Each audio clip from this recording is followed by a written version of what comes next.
bloody battlefield. Ukraine's deadly HIMARS cruise missile destroys Russia's nuclear stronghold. The first strike at dawn. At 5:21 a.m., the swamp was still wrapped in heavy fog.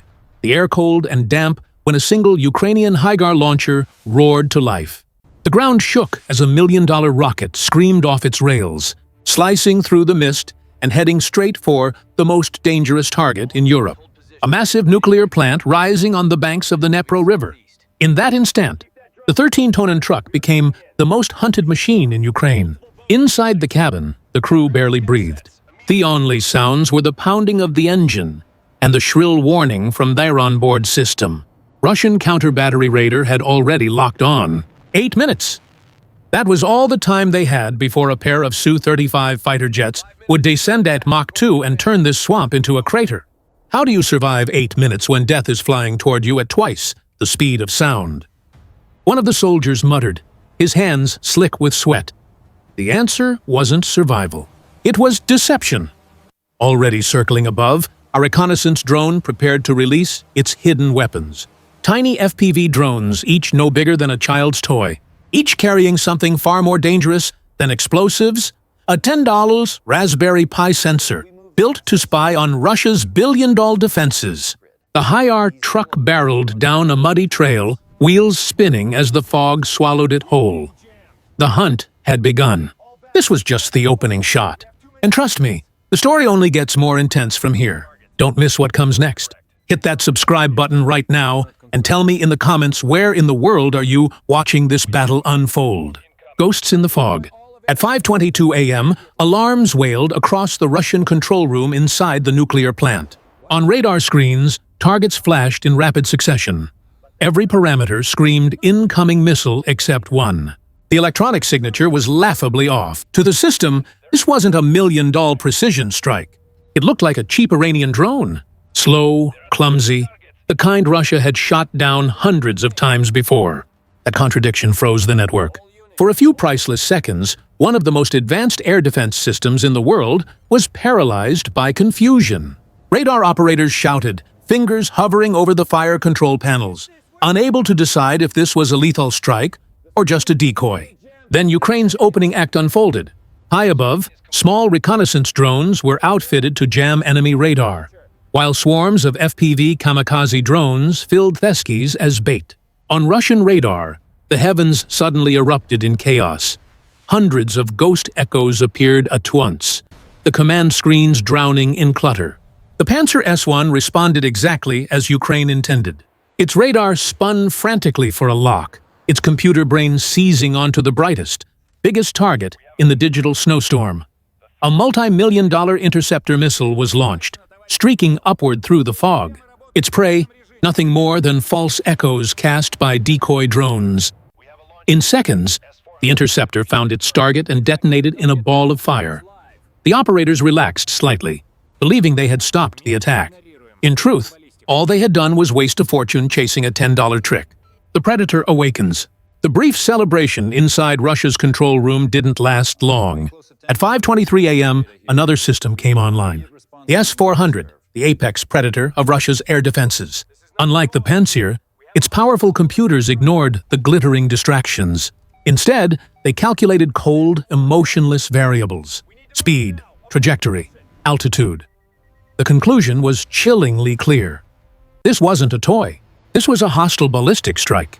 A single command lit up the network. Launch point identified. The Phantom missile had betrayed its master. By backtracking its path through the fog, the S-400 had pinpointed Amos-Trouded Valley as the launch site.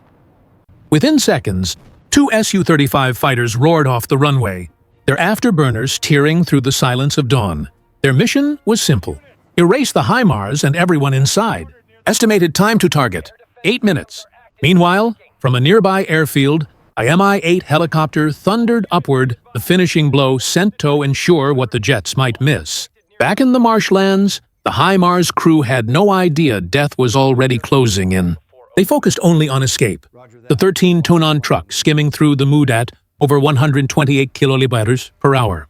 To its commanders, shoot and scoot wasn't just a tactic. It was a religion of survival. Inside the base, their commander Sanamd Phantom stared at the screen. Every passing second cut into his chest like a blade. He knew the hunters were coming. The only question was whether his team could vanish before the predators arrived. The first kill! At 5:24 a.m., the illusion shattered. The first HIMARS rocket, still streaking toward the nuclear plant, was finally reacquired on Russian scopes. The Pantsir S-1 locked on once more, this time with deadly clarity. A hiss, a roar, and a second interceptor missile tore skyward. 30 seconds later, just 10 meters from the target, the sky lit up like lightning. The Ukrainian rocket disintegrated in a storm of fire and shrapnel, raining harmless fragments into an empty field. In the Russian control room, operators leapt from their chairs, cheering the clean kill. They believed disaster had been averted. But in the shadows of that explosion lay Ukraine's real victory. While Russian crews celebrated, the tiny FPV drones, those toys buzzing invisibly in the fog, were busy recording everything. Every radar frequency the S-400 had pulsed. Every lock-on sequence from the Pantsir. Every frantic jamming signal from Russia's prized electronic warfare units. All of it captured on a 10 Raspberry Pi chip. Phantom knew the first rocket was gone. His screen confirmed the loss, but his lips curled into a grim smile. That missile wasn't meant to destroy. It was meant to make Russia reveal its secrets. And they had given everything away. In Moscow's eyes, they had just swatted down a $1 million threat. In Kiev's eyes, they'd just handed over their entire defensive playbook. The duel was far from over. 2 rockets remained. 2 chances to strike back. Smoke and fire. At 5:26 a.m., Phantom gave the order. The HIMARS jolted to a stop in a fresh firing position, its crew moving with mechanical precision. Within seconds, the second rocket thundered off the rails, splitting the fog and vanishing into the morning sky. In the Russian control room, there was no hesitation this time. The Pantsir locked on almost instantly, radar slicing through the mist like a scalpel. To the operators, this second strike was already dead in the air. But Ukraine had prepared another trick. 10 miles into its flight, the HIMARS rocket's nose cone burst open, spewing a cloud of radar-reflective chaff. On Russian screens, the single clear target suddenly bloomed into a dozen false echoes, each one screaming for attention. The Russian pilots were already in the hunt. 2 Su-35 seconds cut through the fog, switching to heat-seeking IRST sensors to track the fleeing highs on the ground. Through the haze, a faint thermal glow appeared. A hot engine, a moving truck, vulnerable prey. The crosshairs were tightening. Then the sky intervened. From above, a Ukrainian drone was launched, this time carrying only a $50 smoke grenade. It flew overhead, and within seconds, a dense wall of black smoke had engulfed the HIMARS. To the Su-35's infrared sensors, the glowing truck simply vanished. One moment, a target. The next, nothing but swirling fog. The lock broke. The missile lost its mark. A $1 million war machine had just been blinded by a cloud of cheap smoke. The second loss, at 5:27 a.m., cheers once again erupted inside the Russian control room. The Pantsir had cut through the confusion, reacquiring the real target. A missile tore upward, streaking across the sky with brutal precision. Moments later, the second HIMARS rocket was obliterated, detonating in a fiery burst just 5 kilometers from the nuclear plant. The command room grew tenser as the consoles flickered with signals. 2 missiles destroyed, $2 million gone, and nothing left but smoke and silence. The HIMARS moved quietly, while commanders stared at their screens every tick of the clock, bringing the Su-35 seconds closer. On the Russian side, confidence swelled. Pilots spoke over encrypted comms, their voices sharp with triumph. "They're running out of tricks," one muttered, banking his fighter into the fog. The Mi-8 helicopter had already deployed Rosvaria troops into the very spots where the HIMARS had been just minutes before. But Phantom's eyes never left, the final missile icon glowing on his screen. "We've got 1 shot left," he growled. His men said nothing. They knew what it meant. No decoys left, no room for error. This last strike had to land or the mission was over. And so were they. The HIMARS engine screamed again, mud spraying as it lunged toward its next launch site. Behind them, Russian pilots pressed their throttle sharder, determined to finish the kill. The duel had become a race against time. One final missile versus the hunters closing in. The decoy sacrifice. At 5:29 a.m., the valley shook for the third time as the HIMARS fired its final rocket. The roar split the dawn, echoing across the fog-drenched valley. This was the last chance. Phantom clenched his jaw. He knew there would be no fourth shot. But unlike before, Ukraine had nothing left to shield the missile. No chaff, no smoke grenades. The FPV drones had already played their tricks, or so it seemed. High above, their reconnaissance drone, the last guardian in the sky, made its final move. Instead of staying hidden, it dove. Its tiny circuits screamed out a false electronic signature imitating a high-value missile. To Russian radars, it appeared as the greater threat. The operators didn't hesitate. Another million-dollar interceptor launched, streaking into the mist after the decoy. Seconds later, the drone vanished in a flash of fire, sacrificed to save the real weapon. Phantom watched the distraction unfold, his heart hammering.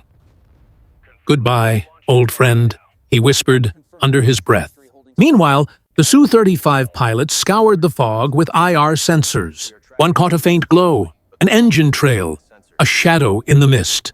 He locked in, launching an R-77 missile toward what he believed was the high. But he was chasing ghosts. The heat signature belonged to smoke still lingering from the last decoy strike. For the first time in the battle, Russia's hunters were blind, their eyes deceived, their weapons misled. And through that chaos, the final Ukrainian rocket slipped lower, hugging the riverbank, vanishing into the fog like a phantom. The final impact. At 5:31 a.m., the final HIMARS missile streaked through the sky. Steam rising from the nuclear plant's cooling towers scattered Russia's radar beams like light through shattered glass. For the operators inside the control room, the target had vanished. Their screens flooded with noise, ghost echoes, and phantom signals. The S-400 tried desperately to keep a lock. Its computer screamed, recalculating, but the missile was already weaving, broadcasting decoys of its own, dozens of electronic signatures designed to fracture the enemy's aim. For the Russian crews, it was like hunting a ghost in a storm.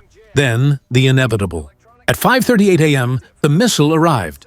The warhead didn't explode in a wide blast. Instead, it focused every ounce of its power into a shaped charge. In a fraction of a second, a jet of molten metal tore through reinforced concrete-like paper, punching a clean hole straight through the roof of the training center. Ukraine did not trigger a nuclear disaster, but it had just wiped out the brain of Russia's most critical training facility. In the Russian control room, silence fell. Operators stared at their monitors. Disbelief etched into their faces. The most expensive defenses in the world had failed to stop a single rocket. Escape from the fog. At 5:39 a.m., the marshes erupted violently. A Russian Su-35, forced into desperation, dropped a 225 kilota bomb onto the empty launch site Phantom's crew had abandoned only minutes earlier. The blast split the mud apart, sending smoke and dust billowing high. Inside the base, silence reigned. Every metallic shriek in Thesky, every jolt of the suspension felt like a death sentence waiting to fall. Then came the sound they dreaded. A missile screamed through the fog. The HIMARS jolted in panic, swerving violently. The explosion ripped into the ground just 150 YD away, igniting the earth beneath them. The commander's anxiety deepened. Lessons of fire and steel. At 5:40 a.m., exactly 8 minutes after the first launch, the chase was over. Russian Su-35 seconds circled above an empty swamp, dropping bombs on mud and shadows. Rosgwardia troops slogged through the marsh, their boots heavy with filth, finding nothing but silence. Phantom Skymar had already vanished into the mist. But the true victory wasn't the crater carved into the nuclear plant's training center. It was the invisible prize. The data stream-beamed back to KE.